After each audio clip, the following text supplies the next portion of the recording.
The Flying Lion says, boys, hell is real. 2023 Supporter Shield champs. So glad that I can be back with people who know that it's a Flying Lion. It shows how much we all love this club.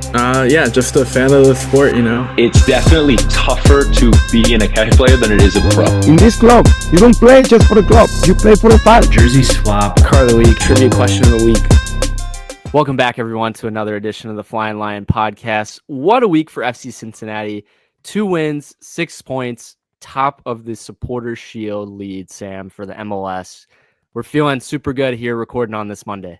Oh, yeah. Feeling real good. Real good. 6-point week, Ryan. I mean, when you're looking at the schedule, especially after the Crew game, we were looking at this week and going, man, like, we'd be lucky if we got 4. And to come out of this week with 6 rolling into MLS All-Star Week, I mean, the boys are buzzing. We're back on top. Yeah, this, like we said, it was a defining week for FC Cincinnati, you know, going from that unfortunate match at home. What was going to be the bounce back? What was going to be the response? If you guys missed it, go check out our Inter Miami reaction video we had for that match. But this episode, Sam, we're going to focus mainly on this past game we had at RSL. We had a 1-0 win at altitude, put us at 15-3-6 overall. Solid game overall in terms of the outcome. Maybe not, the prettiest from what we saw, throughout the game. But hey, a win is a win. This is very reminiscent. I tweeted it out, Sam. 2023, grinding out results, getting points. This is how you win titles.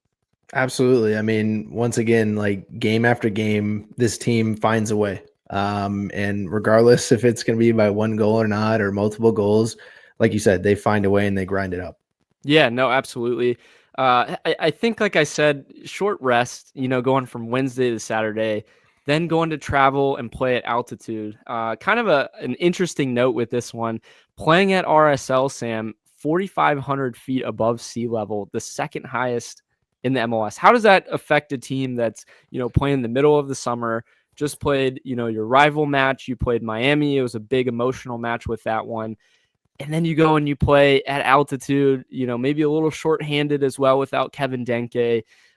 What a honestly great response by the boys. The side note I was going to say, this was the second highest elevation. Sam, can you name the top elevation in the MLS? That's a great question. It's a great question.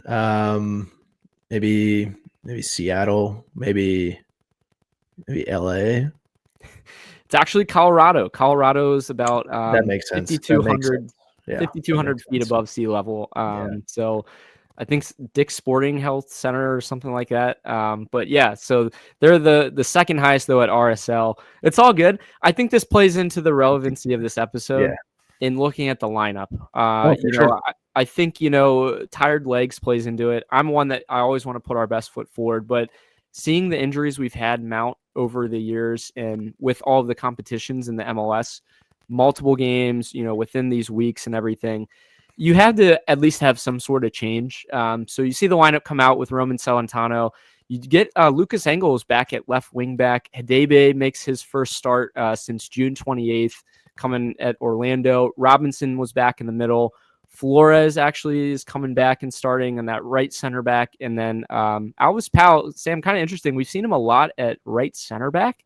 His first start at right wing back since March 8th, actually. So interesting that he was in that spot. And then you have your typical midfield with Buka, Anunga, Evander. And then up top, you had Corey Baird and Dado with Baird's first start since April 5th. Yeah, I tell you what, like you said, it's a hodgepodge there up top and in the back. Short week. So you're going to have to try and come up with different ways to keep people fresh. And speaking of fresh, Ryan, I mean, Miles Robinson with the cornrows too. He's coming out with a new look. So like it? Not only do we come out with a new look lineup, but he comes out with a new look. I don't mind it. It gave me Allen Iverson vibes, Tyronn Lue, like, the 90s, early 2000s. Do you think Evander would rock the cornrows too? If he grew out as fro, I think. Yeah. Maybe that's so the past couple of years, right? We've seen Acosta and the boys go pink, go blue, go platinum. Maybe that's the next thing. Maybe everybody everybody follows Yedlin. Yedlin, is the corner guy. So maybe Miles is next to him. Evander goes next. Like The whole back line just goes. Nick corner. Haglund goes with corner. Except for poor Brad Smith. He doesn't have any hair. Unfortunately. Yeah. Yeah. So the lineup again, it's an interesting one. RSL was on a heater coming into this one. They were unbeaten in 5 matches, pretty solid squad. They didn't put out their best starting 11 from what they had available as well. So you see both teams maybe in a little bit of a rotation set, but still, regardless, you got to go and you got to play. So for me, in the first half, Sam, it was a very interesting one. A lot of feeling out again because these players hadn't really seen a lot of minutes, at least starting. But the ref was definitely card happy in the first half. Yeah, no kidding. I mean, you're getting 3 for us and 2 for them in the first half. Yeah, I don't know if it was the elevation that was getting to him, and just whistle after whistle and card happy, but that's another one of those things that you're coming into the second half of the season, Ryan, and now for us, because of those cards, like you got to start thinking about where people are accumulation wise, and we'll touch on that here soon. Yeah, true. Good point with that. Hopefully that doesn't become an issue like it had in the past. But it was just funny to me, like throughout the first part of the broadcast, they kept referencing, it's like, oh, well, this is what you're going to get with a young referee. And it's like, it doesn't have to be that way though. Like No. There's a different way to control the match. And it just seemed like some challenges, like I think Baird's especially, like he wins the ball and, it's maybe a foul, but it's not a yellow. So it was very interesting. It didn't ultimately like shape the way that the rest of the game went. You could always see, sometimes that changes the way that teams play. I think we had a few center backs that actually had some yellows as well. So that can kind of affect things too. But luckily for us, it didn't change too much. Ultimately, the first half was kind of lackluster from our standpoint. I think, for me, there was a lot of physicality, more than I would have expected in playing a team we're unfamiliar with. RSL and us were, again, chippy, and that's what led to some of the cards. But the chances that we had were primarily in the first half dominated by Evander, Sam. Yeah, I think Vander had the one chance that was saved, and then I believe RSL had a chance too there in like the 28th minute. Roman makes a great save on that one. So, but other than that, like you said, there wasn't really much in the first half there. And you go into half 0-0, Ryan, and no goals for FC Cincinnati. First time in a long time. Yeah, first time since May 25th at Atlanta. That's kind of wild for a team that for a while there couldn't, find a goal. We've had find a first half goal. True. Yeah, that's a good point. But I mean, we've been spoiled by that in the last, month and a half. So 0-0, you're still in it on the road, especially in that setting. It gives you life. It gives you some belief. For me, especially, it was like, well, let's get our starting boys in and take over this game. Before we kind of get to that part of the game, 50th minute, there was the one decent chance that I think Evander picks out Baird really, really well. There's almost like a diving header situation we could have scored on. One of the only, I would say, decent chances we had until obviously the end of the game.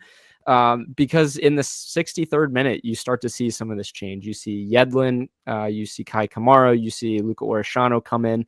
But again, you would think with that boost, in the squad, you would get more possession. It was actually the reverse. We couldn't really hold on to the ball for the next 15, 20 minutes after that. I was kind of frustrated, honestly. It was hard to watch because you would think with that shift, it's more of our normal starting look. And they, for whatever reason, just could not keep the ball and string together passes. Yeah, absolutely. It's like you said, hey, let's bring the starting boys in. Let's, give a little bit of energy. Kai with the hold up play, maybe, we'll be able to retain possession a little bit more and maybe see this game out, even if it is 0-0, at least, we walked away going, hey, maybe we had a couple chances. Maybe we were able to at least control the pace of the game and we go into the next game confident. No, not at all. Roman, stepping up, for that 20 minutes, my goodness, he had a lot of saves there. A lot of them on like the near post, a lot of near post chances that RSL had. And then they had a chance that went wide. Oh my gosh, that was, if that had a little bit more curl on it, Ryan. Oh, probably in transition. away. Yeah. Diego Gonzalez or Yeah, I think that's his name. They had a pretty sick transition play. He curls one in, and luckily for us, he puts it wide. But yeah, I think we luck out a little bit, but at the same token, Roman keeps us in the match. And again, it comes down to having guys in there that understand the moment, that had just played through, some games where, in the crew game, it didn't end up being the way we wanted. So to understand that we have life and we can go and grasp this game. A lot of other teams would have rolled over on the road at altitude, short rest, and said 1 point is good enough. And not this team, Sam. Not this year. I see it in this match. I want to build on it, but pretty cool to see, the response and eventually this beautiful goal in the 87th minute. Yeah, absolutely. And you see that with Anunga.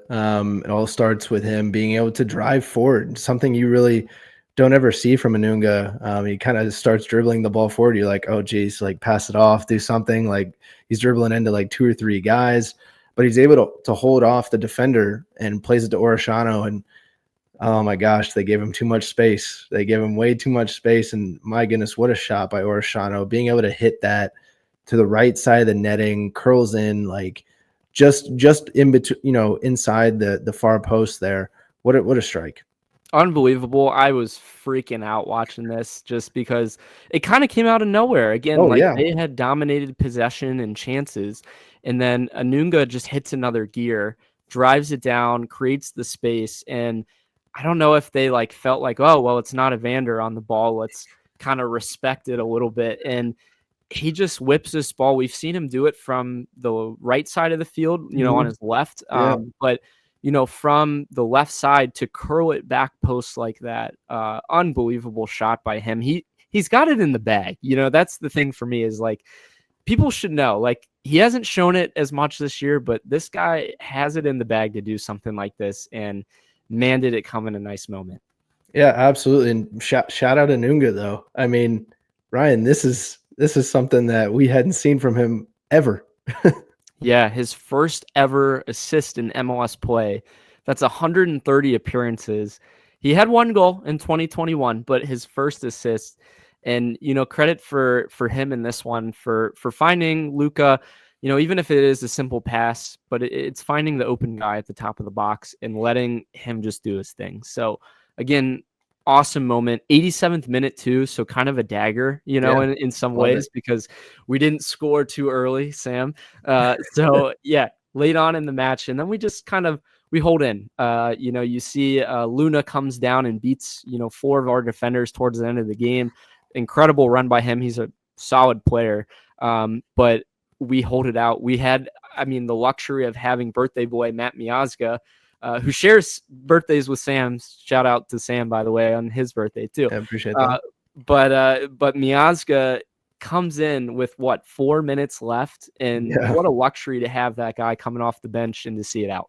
Yeah, absolutely. You're once again, they're just battling, right, and clearing balls left and right, just trying to get it out of the 18. And yeah, I thought Luna was going to finish one off there. That was an amazing run by him. Would have been one of those situations where that was pretty good. That's pretty good. Not much you can do about that one. But luckily we were able to clear that one off. I think it was Hadebe or somebody that cleared that out of the box, or Santos that did that. But Ryan, like we said though, top of the East, Supporter Shield once again. I think it's incredible. The run not only we're having, but the East. The East is a beast once again, Ryan. We've got 4 teams in the East that are ahead of any Western Conference team for Supporter Shield. That says something about the competition, not only, about FC Cincinnati and what they've done to the West, but it says a lot about the East teams that we've had to go through as well this season. Yeah, what's wild, I had heard somebody, shout this out. The race for Supporter Shield is better than the race to even be in a playoff spot this year. Yeah. Which is insane. There's so many teams that are separated by a few points. I think we're sitting at +8 goal differential, and we're at the top of the MLS right now. That's kind of crazy as well to think about. Again, how tight of margins things are. But the first team to 15 wins, Sam. Again, very important to see this one out. The best away record in the MLS, so 8-1-4 is again just consistent with what we did last year, but taking it to another level. And again, nights like this remind me why this team has that potential. It just gives you enough glimpse of, what we could do and to see games out like this. So exciting. His game winner marked the 4th game-winning goal from a substitute this season. That's a kind of cool stat from, I think you found this one. Yeah, so why don't you finish it out? The bench, baby. I mean, that's what's been, working this season, is being able to have those players off the bench, whether it be, starters that, start on the bench and then come on late, or just our bench guys, our rotation guys who, can come in with fresh legs and be able to finish that off. But Denke's done it, Santos has done it, and then Dado did it, and now Ornshano's got his own bench game winner as well. I think we don't give a ton of credit to the bench necessarily, because a lot of the guys you mentioned were technically starters or have been starters. But to understand the moment and come in as a sub, that's a different mindset. If you've ever played, this game, if you have 15 minutes on the field, how do you find your footing in the match and how do you make your impact? And in a short amount of time, Luka found it in this one, and that's all we needed. So pretty cool to see that. Sam, we touched on this in our preview last episode for those who are listening. We are undefeated against the Western Conference this year with 3 wins and 1 tie. But Pat Noonan, kind of cool to see against the Western Conference, 14-4-5. What would this team look like if we played in the West, man? We would be dominating. I know. That says something, right? If Cincinnati was in the West Coast, one can only imagine that, this record would be even better. Yeah, pretty special. I think, for how bad the Reds sometimes look against Western conference or West road trips that they have. Certainly FC kind of thrives in that moment, in some of the late night matches, if you want to call it too, because of us being in the East. But shout out to Sergio Santos. He gets his 100th appearance for FC Cincinnati, the 12th player to do so, sneakily. Where did the 100 games come from, Sam? No, I know. And the fact that you can look at those moments, though, where he's sneakily been a part of some of the biggest moments in our club history, right? He was the first one to be a part of the first playoff win, right? Gets the assist on the Brandon Vasquez goal. So awesome to see him reach 100. Hopefully Nick Hagglund didn't do his 150th. It's 150, right? I believe so. Yeah. Didn't get that this past game. So hopefully Nick gets it next game against Miami, but we'll see. But Ryan, coming after this game, we've got some storylines. So once again, right, did enough to win. What's going on here, right? Wasn't the best. Yeah, we did enough, man, to win. That's the theme for this Noonan ball era, I would say.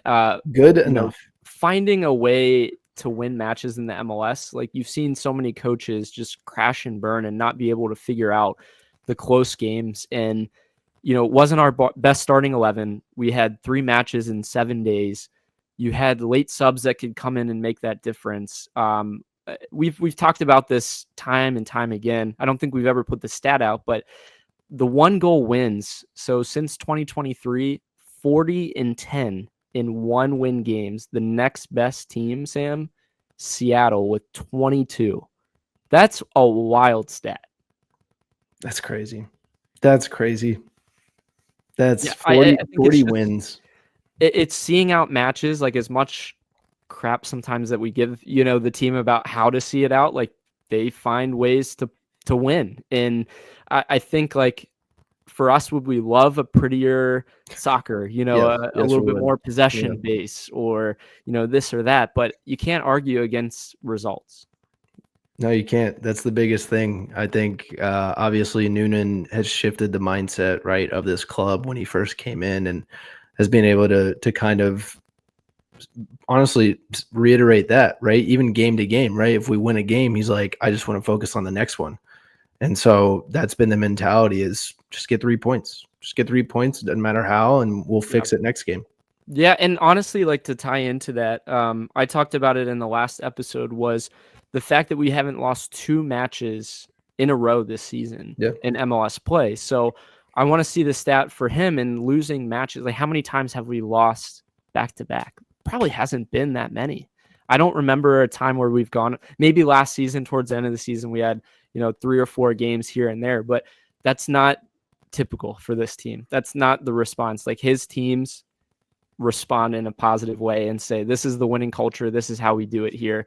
And for me, that just comes from the fact that we have guys who have been in this league and they know how to win, and they can learn the message from the coach and honestly execute it. So shout out to them. It's been fun to watch. And to see us in first is special once again. Hopefully we can keep this run because it is really tight at the top. And you're going to see that over the end of the season. I think we have 10 matches left, Sam. In some crazy stat, I believe we have like 8 games or something crazy like that are at home. I don't think it's maybe that many. Probably 6 or 7, at least 7. But still, that's a ton of home matches to go and grasp this supporter shield. So my question for you, we're hitting this point where we're coming into All-Star game. What does this next 10 games look like for us? And how do we kind of see out the shield from here? It's obvious. What have we just been talking about? I think it goes to the production, right? Like seeing out 1-goal games or continuing to build off of the 1-goal games and seeing more production. And I know here in the second half of the episode, we'll talk about getting that help, getting the midfield help that we really need. That'll be really key in the depth. Yeah, it's funny, like the really need, because I think we all agree, like everyone listening too, is like there's the definite need for that, but look at where we're at too. It's just like kind of a wild thought to think about, but we definitely do need that help if we're gonna like sustain it, especially in a tournament type run for MLS Cup. So Sam, our jersey swaps this week are going to be kind of tied hand in hand with some storylines that we have. So I'll pose the first one. This is kind of like a surprise. Here's Sam's jersey swap. But Sam, has Roman Celentano been underrated this year for FC Cincinnati? I think so. That's why I got him as my jersey swap of the week, Ryan. Team in the match day, once again, for the 4th time this season. He had 7 saves, which matched a career high for the 2nd time this season, and also obviously a season high, which was during his match against Nashville earlier this season. 2 consecutive clean sheets, 3rd in the MLS in clean sheets, and he's played every single MLS match. He's tied for the most minutes. He's played, I think, with only 4 others. He is tied with as far as minutes in the MLS, leads the league in interceptions. So, yes, absolutely. Roman Celentano is underrated. I mean, he's got the best FOTMOB rating in all of his years of goalkeeping this season. And Ryan, he's on pace to best his personal best in saves for the season. So, I mean, this guy continues to show his class, and we're just waiting on that next level. I think we're still waiting on him in the distribution, but as far as a shot-stopping goalkeeper, he has to be talked about as a top 3 shot, stopping in the flow of the game. Maybe not. PKs, he hovers around 70% save percentage, which is pretty decent. Would probably love to see a couple ticks higher, but no, I think a lot of those this season aren't his fault. I would argue, right? Usually for a goalkeeper, right, about take away about half. Yeah, for sure. And in big moments, I feel like Roman has stepped up.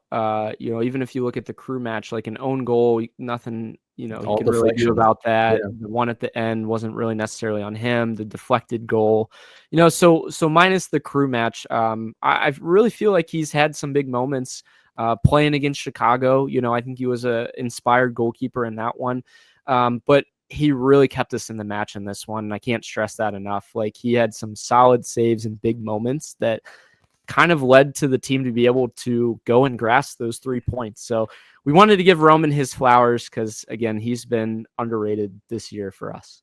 Yeah, absolutely. But Ryan, another storyline, we're talking about the guy in the midfield again, doing again for the 2nd straight game, Brian Anunga putting on a clinic.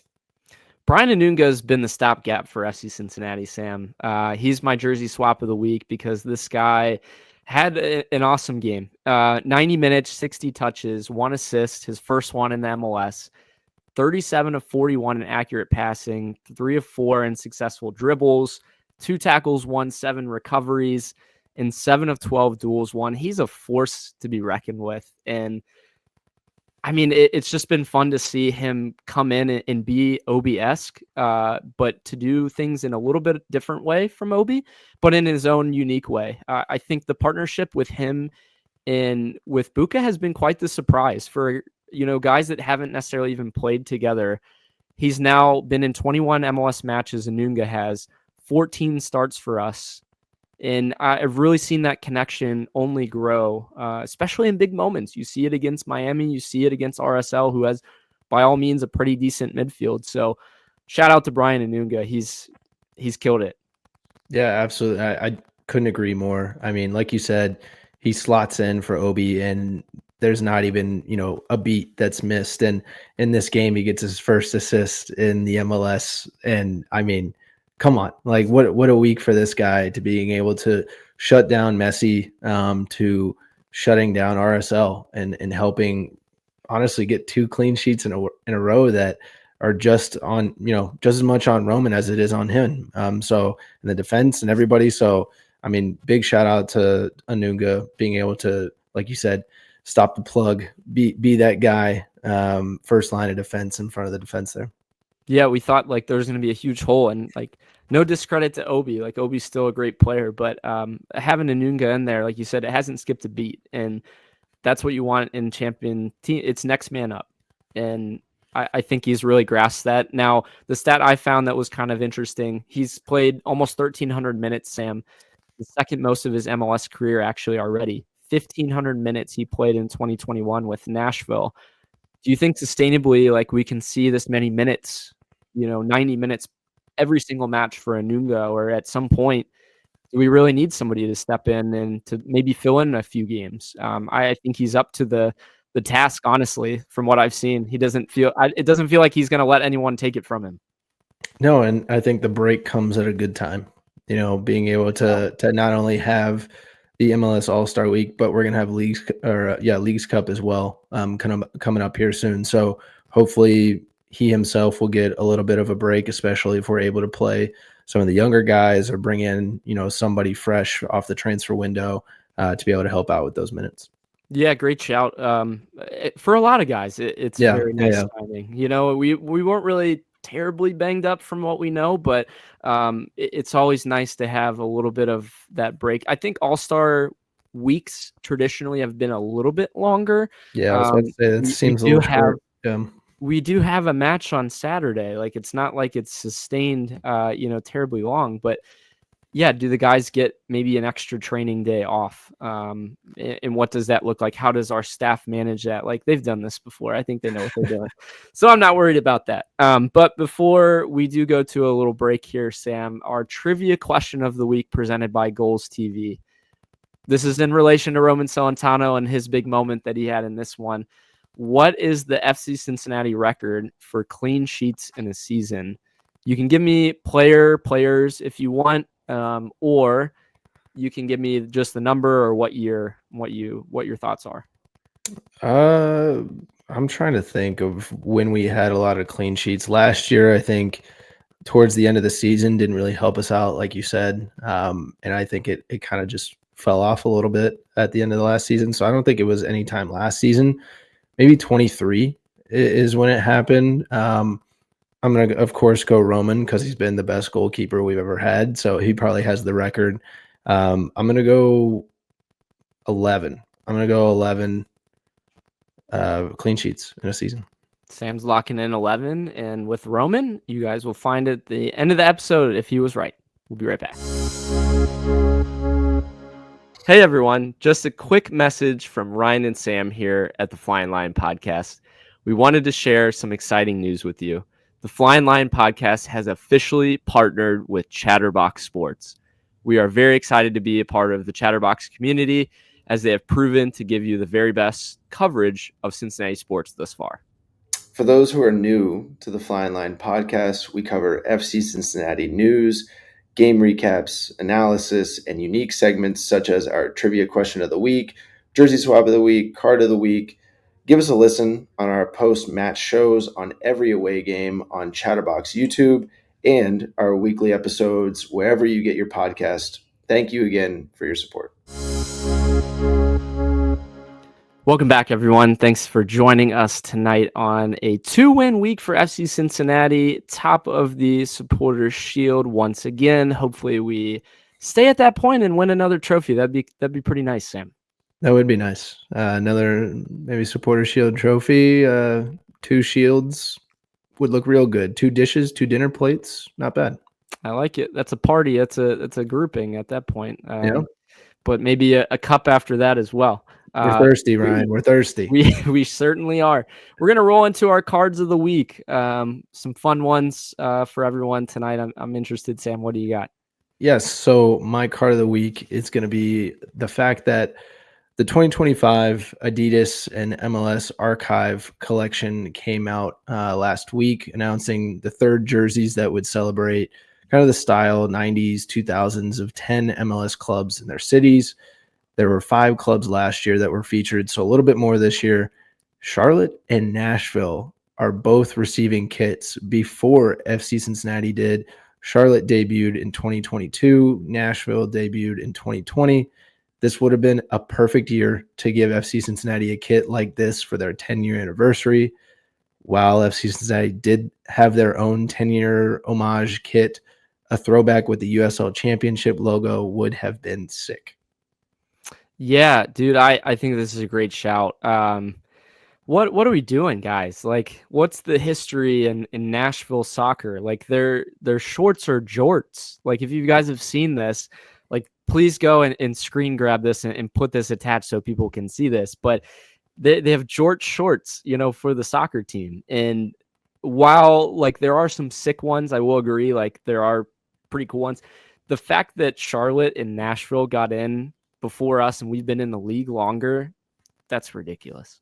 Yeah, it is. It's absolutely ridiculous. Like, part of me kind of gets Charlotte just because the MLS feels bad for rejecting them so many times because they put in a lot of bids, right, to be in the MLS since like the 90s. So I get it. There's sympathy points there, but like you said, Nashville, what did they do? They haven't done anything. They haven't won anything. So I don't get it. I'm looking at the best-selling list for jerseys in the MLS. So it looks like that we do have. So Luca Orashano's at 12th, and then Kevin Denke is at 22. Charlotte has 2 guys, but one of them doesn't even play for them anymore. So if you want to look by like jersey sales alone, like there is not a single Nashville player on this list. So I'm pretty sure FC Cincinnati with retail sales are top 3 annually in the MLS. Maybe somebody can correct me if I'm wrong in that, but that's what the rumor is. So why are we not getting a 3rd kit, and why are only select teams that have history, but then not including the teams that have the history? Yeah, I don't know. I don't get it. But Ryan, you got your own quorum. You got your own card of the week. What was it? Yeah, my gripe, Sam, I think a lot of people would agree with me on this one. The MLS power rankings are out, and for this week, they are quite ridiculous. We just beat Miami 3-0 on Wednesday, and they're number 1. Nashville, number 2. Philly, number 3. San Diego, number 4. FC Cincinnati is at number 5. We stand at 1st in the East, 1st in Supporters Shield. So what are we doing with power rankings? Like, what's the power rankings based on? Is it the actual standings or just teams that we need to actually say that are good so people will click on this post? Ryan, here's my extremely accurate take. The same person that puts together the MLS power rankings is the same person that puts together the Sports Center top 10. Oh, that's a good shout. True. I mean, clickbait. Yeah, I've never heard a more accurate statement or thought of one in my life. So, power rankings are ridiculous. Trash. Don't pay attention to them anymore. Just look at the top of the standings. Look at the standings. Yeah, that's all you got to do. Just look at the standings.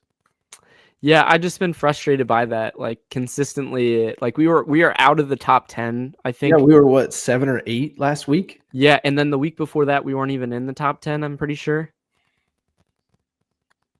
Okay. Yeah, make that make sense. Yeah, make the intern needs to pay attention a little bit more to the actual standings. But Sam, we roll into the All-Star Game festivities this week in Austin, Texas. Our former guy Brandon Vasquez was going to be a host for this one. Unfortunately for him, it's tore his ACL. But he welcomes all of these pros from around the league. Some memorable names that were, awarded for this prestigious All-Star. It's ridiculous. Kevin Denke should have been in there. We've said that before, but I'm going to shout that out again. Some players showed up. Some players, such as Alba and Messi and Busquets, did not show up to training and probably won't show up for the game. So why they're allowed to play in Saturday's match, that should have been my card of the week. But I digress. Monday, so tonight as we're recording, the next Pro All-Star game is going on. So we have two players, Andre Chirilla, Stefan Chirilla's brother, center back, solid player, one for the future first team. And then Adamir Chavez, Sam, 16-year-old dual national U.S. Mexican, starting at right wing back for the East squad in the next Pro match. What an honor for him. Yeah, absolutely. This is the type of player that you look at playing MLS Next Pro this past season. Obviously, they're still in their season, but he has been phenomenal. And he's showing shades at 16 years old, Ryan, that he can go play overseas. You know why we know that, Sam? Why is that? After this match, he's actually traveling to Portugal to train with Benfica. So giants of Portuguese football, Benfica, who was just in the Club World Cup. Yeah, true. They welcome one Adamir Chavez in for training. Again, hopefully we retain this player and get him to the first team. But at 16, already getting looks with some pretty prestigious squads. Pretty cool to see. 16 years old. Go check it out. Again, as we're recording this, he's actively playing. So we're not sure, how this game ends yet. But pretty cool nod for him. So that's today, Monday, as we record. Tuesday, by the time you guys are all listening, go check out tonight the MLS Skills Challenge. We have two kind of Cincinnati representation in this one. Evander, pretty cool to see. Second year in a row from him. I think the photo from last year in Columbus of him next to Lucho, I'll never forget. They were serving in balls for part of the Skills Challenge. That was pretty cool. And then, Sam, I Show Speed. So a YouTuber with millions of subscribers, Cincinnati native, is also participating. A global figure in world football. I think, he's probably one of the biggest Ronaldo supporters you'll see out there. But he's going to be in this one too. Yeah, just look for him to hit the celebration anytime he can. Maybe him and Evander do it at the same time. That would be cool. Obviously for social media purposes, that would be awesome. But Ryan, I pose this question to you because year after year, we see all of these MLS Next Pro. They've kind of turned the goalie wars into more of an MLS Next, showcasing those guys to allow them to not only have something off of the All-Star game that they have, but also, hey, come and do the skills competition. Let's see what your goalie's got. This year, I know FC Cincinnati's goalies don't have the best stats, but you want to talk about people who have won, 6, 7 shootouts? 7, I think. 7 shootouts this season. You want to talk about one of the best PK savers in all the land in Evan Loro, Paul Walters, like you name it, they deserve shouts. Thoughts? Yeah, no, that's a really good point. I mean, go and look. The numbers speak for themselves. So I would love to see some representation. You see a lot of the next pro keepers that actually do the goalie wars where they do throw it in, try to score on each other by throwing the ball or kicking. I think you can kick it as well. Yeah, you can kick it too. That would be a great shout. I think we need to put that out there. That'd be pretty cool to see. I think it might be too late for that to happen by now, but I'm saying they announced the goalies already. Oh yeah. And we didn't have them. So clearly something's missing. Another card of the week. Yeah, another card. We got 4 cards in the matter of this episode. Yeah, but Wednesday, Sam, the MLS All-Star game against the Liga MX All-Stars. Free to watch on Apple TV. Go check it out. There's a watch party at Rheingeist to go and watch this one as well. Fourth version of the best from the MLS against Liga MX. Sam, do we like this? I think we talked about this before. What are your thoughts on this one? I think a lot of people feel the same way, that as the MLS grows and more names are known, I think you go back to East versus West, and that should be kind of the focus.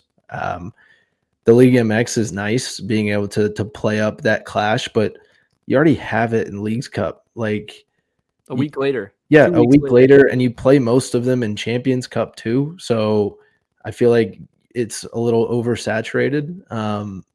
But I get it. I would like to see more East versus West as somebody who follows the MLS regularly.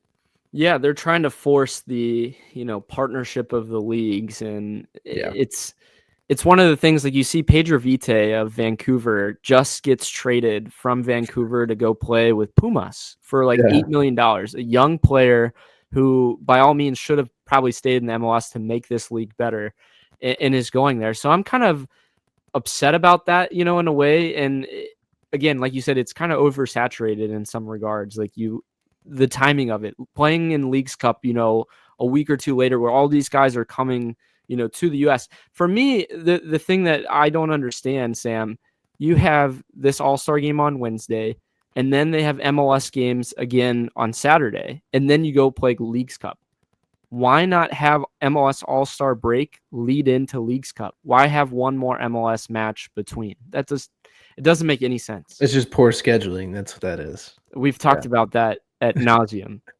But yeah, no, it's kind of ridiculous. Like, why not just roll those guys in who are already here to go play, in these matches right after? But hey, that makes too much sense. So it'll be interesting to see, like, make some of this mean something for me too. Like, you've seen it in other sports. Liga MX, I think they won last year, right, in this game.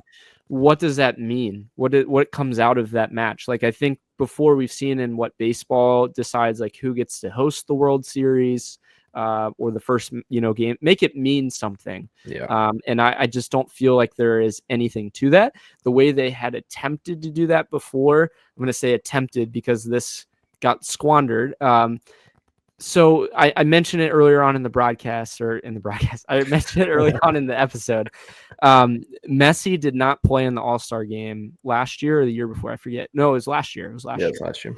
He should have missed the next game if there was not like an injury reason for them to not show up to the All-Star game. I believe that was like a written rule at one point that these guys need to go, and if they're called in, if they're selected, like, reward the fans for that. And if those guys aren't showing up, like, what are we doing with this thing? What's the point of it? And so these guys get their week off rest technically, and then we play them on Saturday. Maybe I'm just a little upset because of the timing and how we play them, but why do they get to take the time off and not get reprimanded for it? No, I think you're 100% valid in saying that. It just goes again, like, special treatment.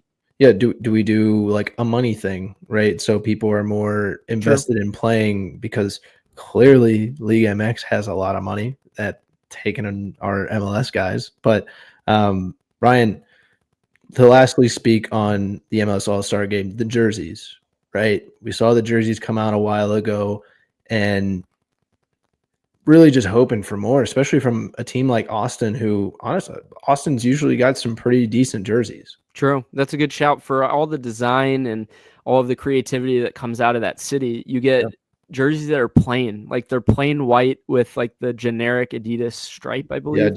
It's just different trim on the top with the three stripes. Doesn't make any sense. Like, why not add some flavor to it? At least like some home flavor. I think if they had like undertones of like a tree, that would be pretty cool to see, just to say it was in Austin or something. There's nothing. It's just like generic player number 1 is out there. Or they got it off the like practice squad, I don't know. But you made this good comment here. The MLS Next Pro has kind of a cool underlying pattern to it. Hopefully, again, clip that and we have that here so you guys can see it. But Yeah, at least they did something with that, but why not do it from our side? I think Liga MX's jerseys are pretty cool. I believe they're black jerseys. They have some sort of pattern with it. Yeah, absolutely. I think the MLS Next Pro, the underlining is just the Next Pro like symbol or logo as the underlining, kind of like a spark looking star. So yeah, obviously adding just a little bit of flair goes a long way. Adding a little bit of flair goes a long way, Ryan. I mean, heading into this transfer window, right? Just a little bit of flair for FC Cincinnati will help us, these last 10 games. So the window opens July 24th. Yeah, preface this. So for everyone who's listening, maybe new to our show, and following along, now that we're on Chatterbox, hopefully again for new listeners, we're going to try to lay this out for you guys too. But the summer transfer window, Sam, go ahead. This period, the second transfer period, through the MLS. Yeah. July 24th. If you didn't hear me before, through August 21st is when the window is. So players will be allowed to, get players from other countries, be able to fill those, spots, whether it be DP, GAM, TAM, U22, international spots, whatever, it may be.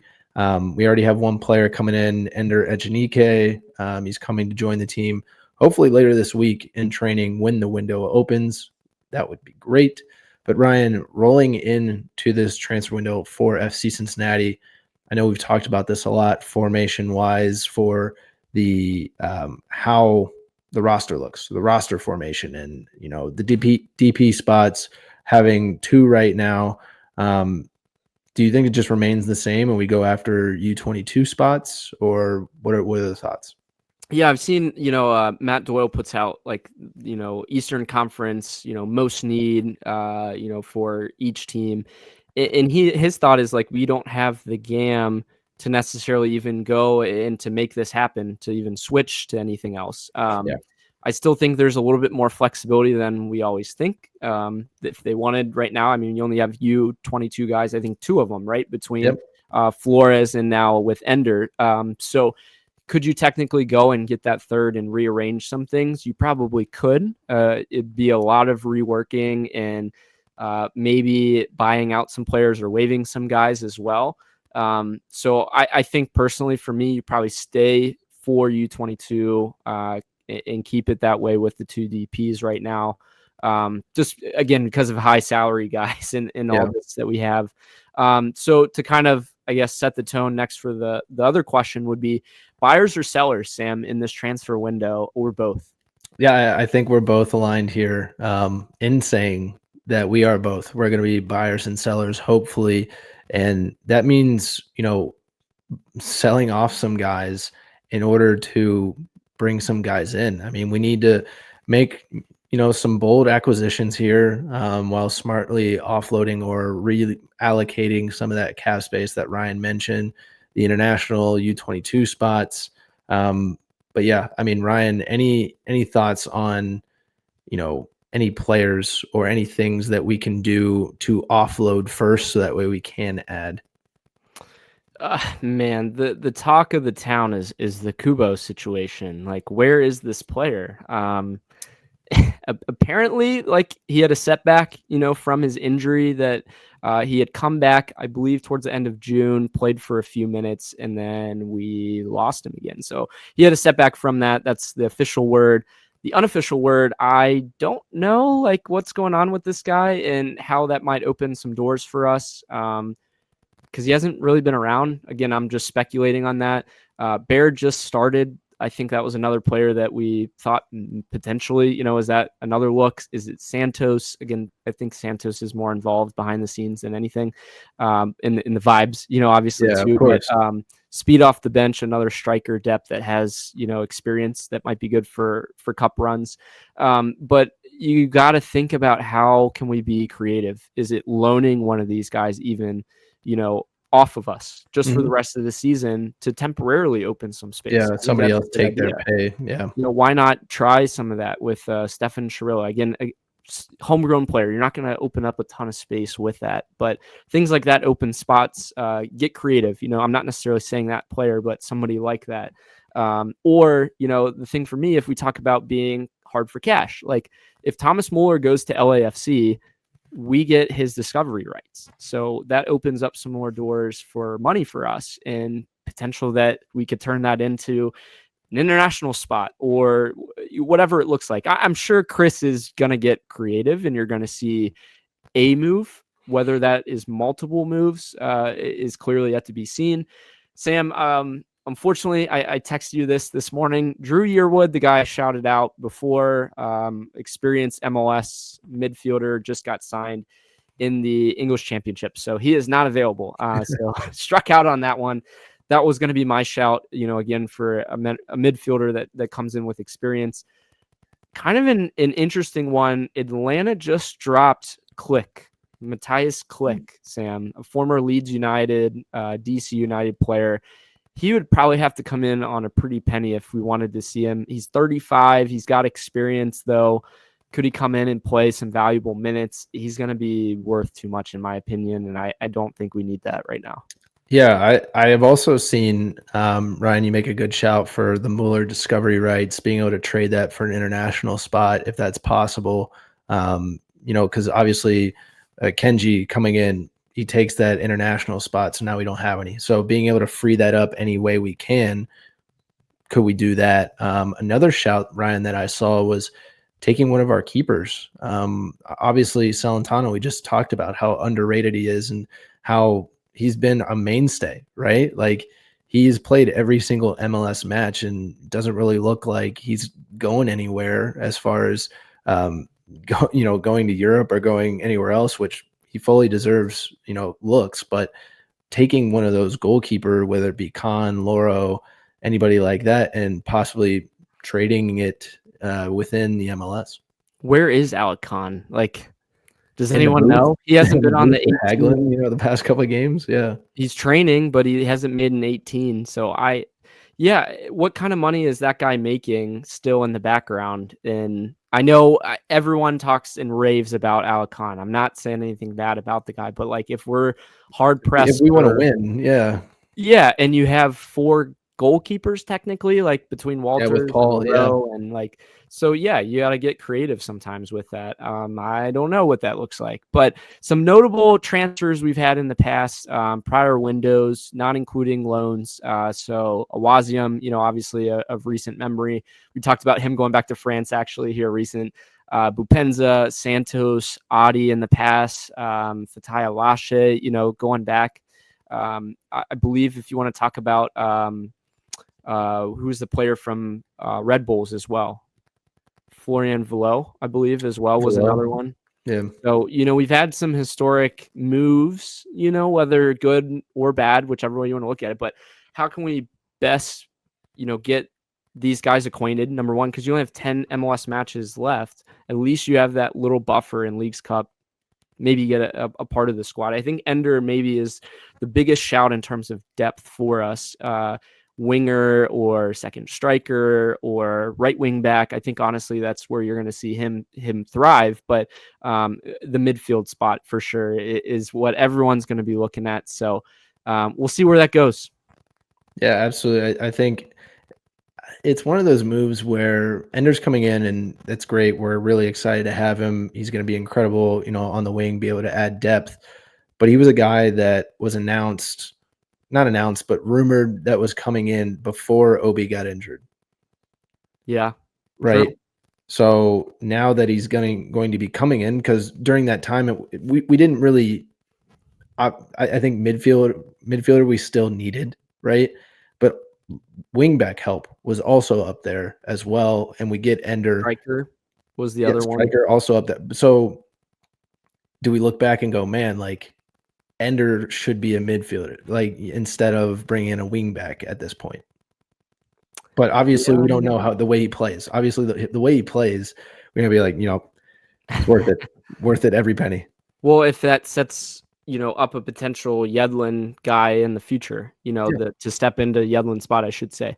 That would be a nice kind of position for him too. And coming to FC Cincinnati is a big move, obviously, and you make a ton more money from where he was at. But what kind of minutes does that look like for you in bettering your career if Yedlin's owned that spot now and taking it? Obviously, Powell steps in this one. So would in the future Ender get that spot? Potentially. That would be an interesting shout there. I don't think we change the way that we play around some of these pieces, but if you start to see some changes in the way that the roster's set up, does that kind of force your hand? I don't know. Again, we've done well in this formation. All the talk before was about the formation earlier on in the season. So we'll leave that and keep that, put that to bed, I should say. But Sam, we have a match this coming Saturday, a big one again against Inter Miami. You're going to see, 10 days apart, a squad on their side that is probably angry about their prior result, playing down in Miami in the heat, the humidity. The boys got to be ready for it. More than anything, you have Evander, you have Robinson coming off of All-Star week. What does that look like for us in rolling into it? You want your best players playing at their best and well rested. So, yeah, I think we just don't want to repeat of last season. Like we talked about literally last week with, the Inter Miami preview, we won 6-1 last year, and then we suffered a 2-0 loss at, their home as well. So we don't want this to repeat season after season. How can we, minus that a little bit more? Can we make that 2-0 loss into a 1-1 draw, right? Just by the way, we go at certain scenarios. So like you said, hopefully Robinson, Evander, we've got some healthy legs going into the Miami match, but Miami will be missing one of their players, Ryan. Yeah, Falcone suspended for the match against FCC with yellow card accumulation. Evander's one away from suspension, so something to keep an eye on there. Hopefully he gets a couple matches in a row without a card. That would be nice. But I think you got to go and dominate this back line again. They look weak, man. They were young. And yeah. Maybe the break, if you want to call this All-Star break, helps, some of their older players.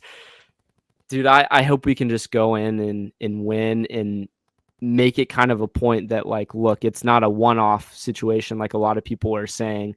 And all this talk about, Messi, had 6 braces in 7 games. It's like, what happened in that one, midweek? Could he do it in Cincinnati on a humid night? Don't think he could. Worst rating. Yeah.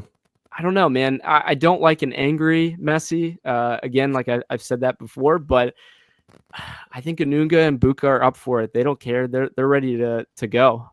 But getting ahead early clearly has worked well for us. Scoring in the first half has done wonders for this team.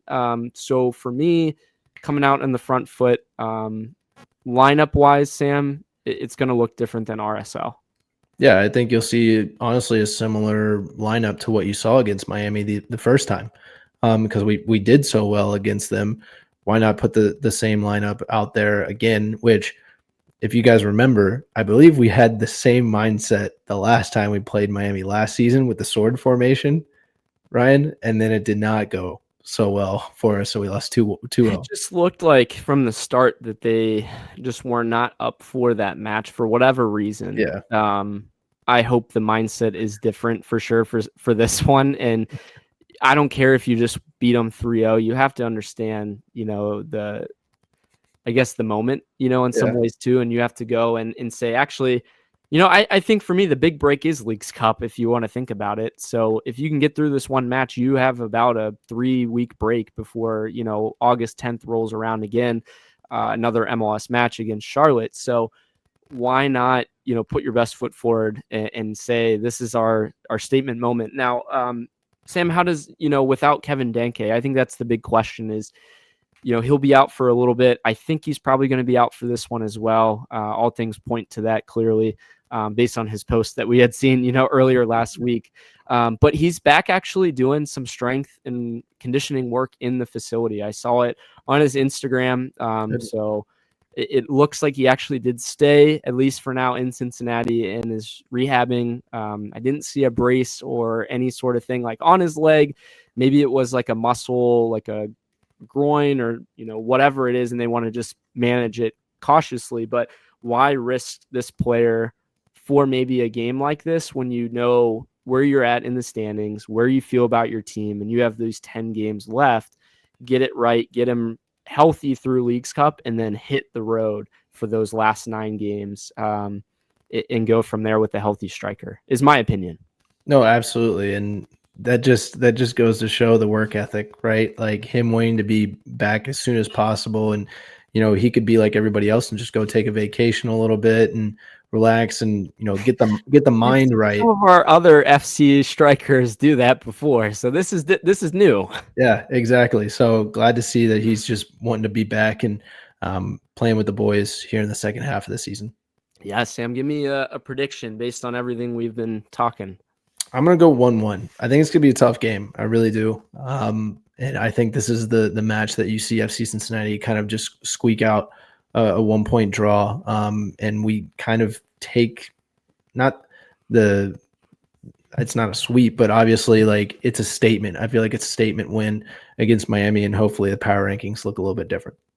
Yeah, a statement draw, if you want to call it that, just to say like, hey, we took 4, from them.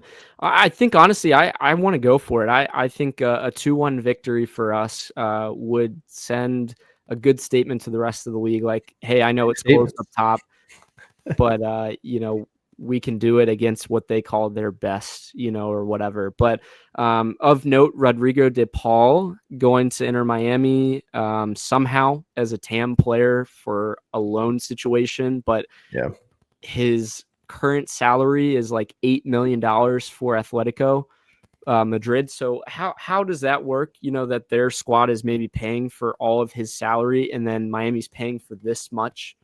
And that's how he's not a DP player instead of in him being a TAM, but we're not going to see him in this one because he can't technically come in until, Thursday. And I doubt that this guy's going to be available to even play by Saturday. You might see him, maybe around the stadium or something.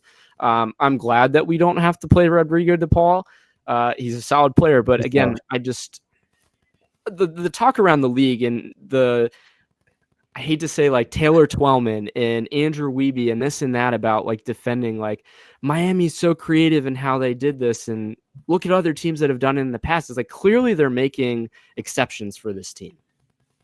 Yeah, I will absolutely hop on that statement by Ryan as well.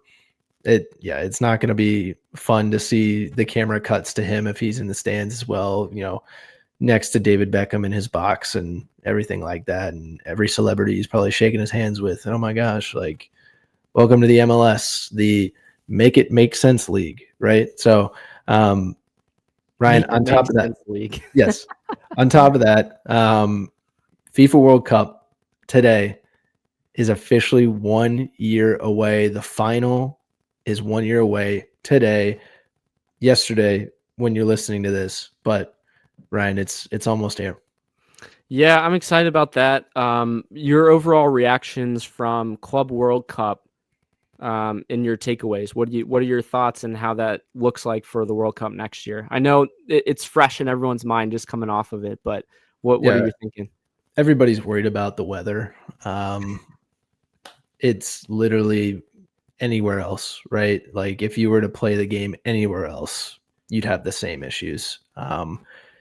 So I honestly, I think it's going to be awesome. I think everybody's going to be excited. I saw a lot of away fans that traveled for their clubs. So I can't wait to see all of those countries that are making it for the first time into the club or into the World Cup itself, come and enjoy themselves in our country, in Canada and Mexico. Like, I just can't wait. Yeah, to your point about the weather, it was warmer on the day of the final here in Paris and in London than it was in New York, actually. So for all of the complaints about it, it's around the world. So I don't want to hear it. And I think a third of the matches are going to be played indoors in dome stadiums. So that's going to be a non-factor, I think. once guys see that it's the World Cup, do you really think they're going to care about what the weather is? They'll just. But since it's in the U.S., Ryan, they'll just continue to make excuses on why this isn't true soccer. Yeah, not true football. Hey, we'll see. We'll see about that. Again, 1 year away. Hopefully by next year, maybe the U.S. might be in a cool scenario. I'm being very hopeful about that. But we'll see what that looks like. We'll close it out here. Sam, I got our trivia question and answer. So trivia question of the week, again, presented by Goals TV. What is the FC Cincinnati record for clean sheets in a season? Sam had locked in 11, I believe, with Roman Celentano in 2023. So if you want to look at the MLS, Roman Celentano got it in 2023. He had 12 clean sheets, actually, instead of 11. So you were one off. That was pretty close. All time, going back to USL days, 2018, actually split between two players. We had 14 clean sheets that year, in that dominant year that we won. And 9 of those came from Evan Newton. 5 of those came from Spencer Ritchie, actually. So, wow, Ritchie. I'm gonna call Sam a winner on this one just because he got 2 out of 3 on. I think we're going more MLS side of things. Yeah, for sure. Yeah. That's what once again, Ryan, I know what you're thinking. I know what the answer was. Like, I should have said MLS when I told you the answer. That's on me. Hey, and you were one off on that. So right now, Roman sits at 8, I believe. Yeah. 8 clean sheets. So he is 4 away from tying MLS. 10 matches left. Yeah, I think we got a decent shot at doing it. So stay tuned for that. We'll keep track of that one there. Thanks again for joining us. Hopefully the MLS All-Star Game is not a bust, but that our guys come out healthy, ready to go. Inter Miami is going down on this Saturday. We're ready for it. We're ready to talk about it next week. Thanks again for joining.